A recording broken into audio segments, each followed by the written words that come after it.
Hey everyone, I'm back, and today we're going to be talking about High Life, and this movie is directed by Claire Dennis, and this movie stars Robert Pattinson, and it's basically a story about a whole bunch of prisoners who are sent into outer space, and they're criminals, and they have a life sentence, or they're on death row, but they're given a chance to redeem themselves by sacrificing themselves to science.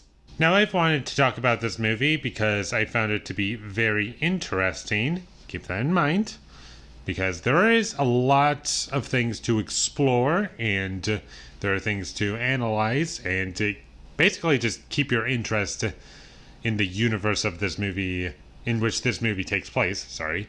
And what I really like about this movie is the way things are presented, for the most part.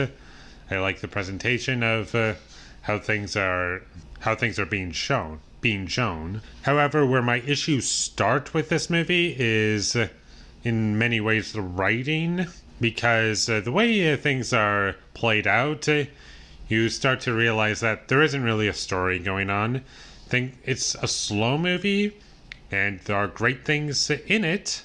However, that is not enough to keep me throughout the entire film. Because without spoiling anything, there are things that I love. I love the relationship Robert Pattinson has with this baby girl. I'm not going to say who this girl is because I don't want to spoil it. I love all that. And when it was those two on screen, I think that was when the movie was at its best for me. Everything other than that was either really good, really weird, or not interesting. The good stuff is that some of the characters I find interesting, and when I say interesting, I don't mean likable. I mean, I like what they do with their characters, as in like where the story takes these characters, and I find them interesting.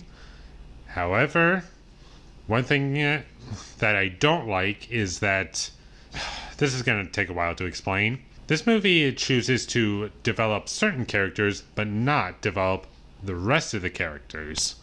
And the rest of the characters that don't get development aren't very interesting to me. And I'm not saying they take up a lot of screen time. I'm just saying that there's so many characters in this movie, and they don't have a lot of screen time. But it's like, I just feel like a lot of this movie is underdeveloped, and certain things are just forced into the movie, and there are certain things that are just artsy, and I have no idea what the movie was going for.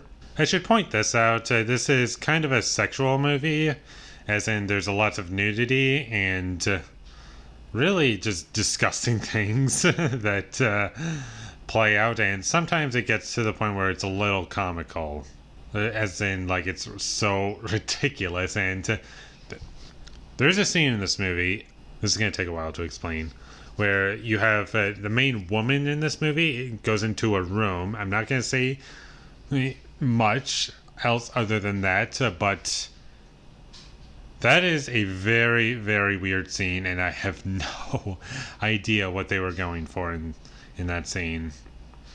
And there's plenty of scenes like that in this movie where they were trying to have like an artful presentation to it, and I admire that the film was trying to do something different. Unfortunately, it just doesn't make sense in this context because it just doesn't work. I'm sorry, it just doesn't work. There's nothing about it that grabbed me, and with this movie kind of being an art film, it doesn't really have anything that earns it for me. And also, this movie is told in a non-chronological order, and in certain movies that works to the film's benefit, here it doesn't. And it just makes it more confusing to watch, and it doesn't really get better the more times you see it. I'm going to compare this movie, High Life, to The Lighthouse. And The Lighthouse is an art film, that's why I'm comparing these two movies together. And I'm going to explain why the artful presentation worked for me in The Lighthouse and not here. In The Lighthouse, it is artfully presented, and there are things you're going to have to read into to get the full experience, I feel. However, I also think that there's a lot to appreciate on a surface level before you go into interpreting what things mean. And there's so much to read into the movie, and that's what I really love about it. And it makes all of it better the more I think about it. And in High Life, you can think about these things, but it's not going to make it the movie better. It has the elements of an art film, but it doesn't benefit the film. That's my issue with it.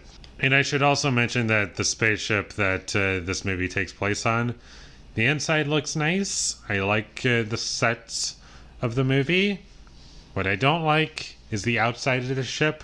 Not only was the design distracting, but the visual effects they used when it was just floating in space, it looked bad. It looked like a video game. So that's all I have to say about High Life. Would I recommend it? I honestly don't know. I don't know. It's a movie that is not a horrible experience. It doesn't leave a bad taste in my mouth overall. But the problem with the movie is that there are lots of decisions made within it that do not benefit the film. And in fact, it kind of holds the movie back. There's a lot to appreciate within it, but in the end, I think that they tried very hard to make it something great, but the actual result of the film just turned out to be kind of alright. I'll probably rewatch this movie, but it won't be anytime soon. It will be like from 5 years from now, maybe more. I'll rewatch it at least one more time, but that's it. And with all that said, I think I'm leaning more towards liking it, so I'll give High Life a 6 out of 10. I like it more than I don't. There are things to appreciate within it, but there's so many problems with it. And there's so many things that just don't need to be there. Some decisions that didn't benefit the film. But with all that being said, I think the film still has value by the end of the day. So those are my thoughts on High Life. If you enjoyed this review, be sure to leave a like and comment down below what you thought of High Life down below. And my social media links will be in the description down below, so follow me there. And last but not least, subscribe to be a part of Foley Nation, and I'll see you when I get my next review up. And this is one that I've wanted to do for a while, and that is The Wolf of Wall Street. So look forward to that. But until I get that up, thank you for watching, and have a great day.